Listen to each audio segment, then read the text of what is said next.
Which are the greatest split conversions ever made on TV? I've made a fair few of my impossible splits converted videos where I looked at some of the toughest splits being converted by PBA bowlers on TV. But which are the greatest split conversions made on TV of all time? That's exactly what I'm going to try and find out in this video.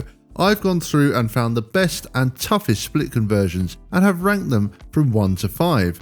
In order to rank them, I mainly considered the difficulty of the spare, but also how important it was in the context of the match. We have 5 tough split conversions to look at, and I've ranked these from 5 to 1 of what I think are the greatest conversions of all time. Don't forget to let me know what you think of my list and what your top 5 would be. I should also just explain that I've included only one of each split conversion, so you won't find more than one 710 or more than one Greek church conversion, for example. Obviously these are just my picks, so feel free to disagree with me and let me know your list. So let's start off with number 5. Jason Belmonte sparing the 3, 4, 6, 7, 9, 10. You might have a whole new ball game here, friend.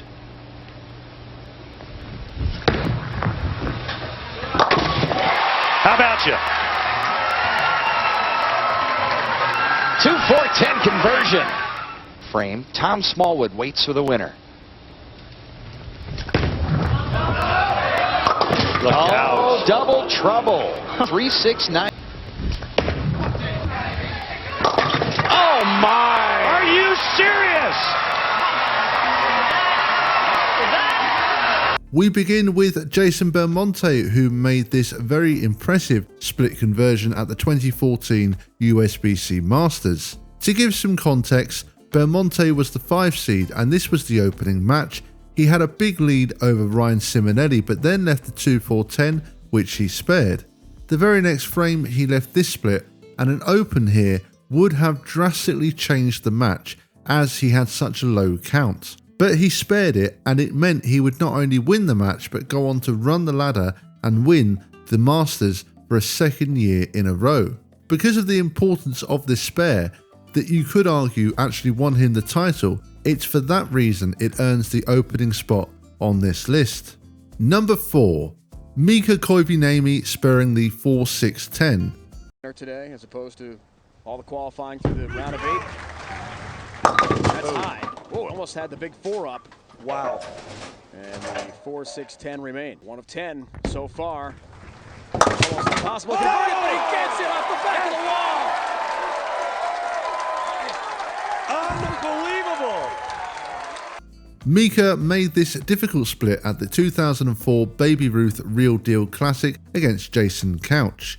I'm not sure I remember another occasion where this was spared. I know that Brian Voss converted the opposite split of this, the 4-6-7, but let me know if you can remember anyone else converting the 4-6-10 on TV. It helped him to win the match, but he would lose to Walter Ray Williams Jr. in the semi-final. The 4-6-10 is such a difficult conversion, and I think it definitely is one of the best split conversions we've seen on television in PBA history. Number 3. Doug Kent sparing the Greek church.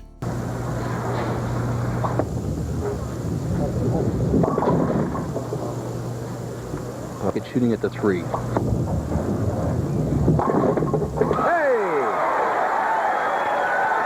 He converted. Doug Kent picked up the Greek church in 1990 at the PBA National Championship, and this is actually even harder to make than the 710. I only know of one other player who has made this on a PBA telecast, and that was lefty Alan Bishop, who did so in 1992. Your best odds of sparing this are actually to go for the 2 pins and try and slide them over to the 3, but Kent went the other way and picked it up. It didn't win him the match, but this is such a difficult and rare pickup to make, especially on TV, that I felt it was deserving of the number 3 spot on this list. Number 2. Walter Ray Williams Jr. sparing the big 4. Looks for a double 6th frame to even things up. Whoops. Really high on the big 4. Wow. To the right, it hooks high. He moves in off of that, and if he gets a pinch fast, it goes light. Look out! He got it! 4! Are you kidding me?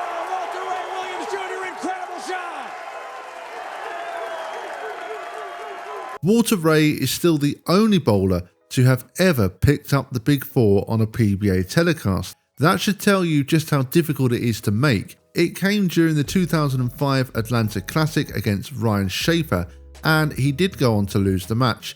Any chance he had of winning was crushed by this stone 8-pin that he left. Yes, there was a lot of luck involved here with the Big Four, as obviously he was just going for the 2 pins, but he, by pure luck, managed to get them to bounce over. Normally you'd be looking to slide over the 6-pin to try and kick out the 4-7. I actually even considered this for the number 1 spot on this list, just because it's the only time the Big Four has been picked up, but there was still one more split conversion I felt was superior. Which brings us on to number 1, Mark Roth sparing the 7-10. Roth for a 29-pin lead.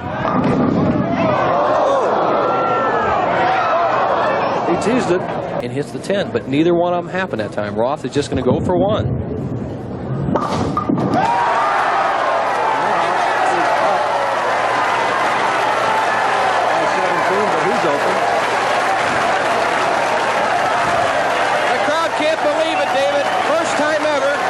The 7-10 split. We've seen 300 games. We've seen everything. What a turnaround. Television, watch Roth. Kicks the 10-pin out of the back in a crucial situation. Watch this out of the pit. There it goes. Mark Roth became the first player to convert the 7-10 on a PBA telecast all the way back in 1980 at the Alameda Open. I don't think many people even realised the context of this conversion. I didn't until I rewatched the entire match. It actually won him this match. So it wasn't just that he randomly made the 7-10, he did so in very, very important circumstances. There's only been 3 other people who have achieved this, which is pretty mind-boggling when you think about it. Some have got close to sparing it on TV, but Roth is still the only right-hander to have accomplished this feat. It was so unexpected and it took everybody by surprise. It's such an iconic moment in PBA history that it was a clear choice for the number 1 spot in my opinion. And that will bring us to an end of today's video. I hope you all enjoyed this one, and I hope some of you agreed with my list, but of course let me know in the comment section below your top 5 picks. I'd just like to thank you all for watching this video, and I hope to see you all again on a future video very, very soon. Well, that's going to do it from me for today, and as always, thank you bowling fans, and see you all next time.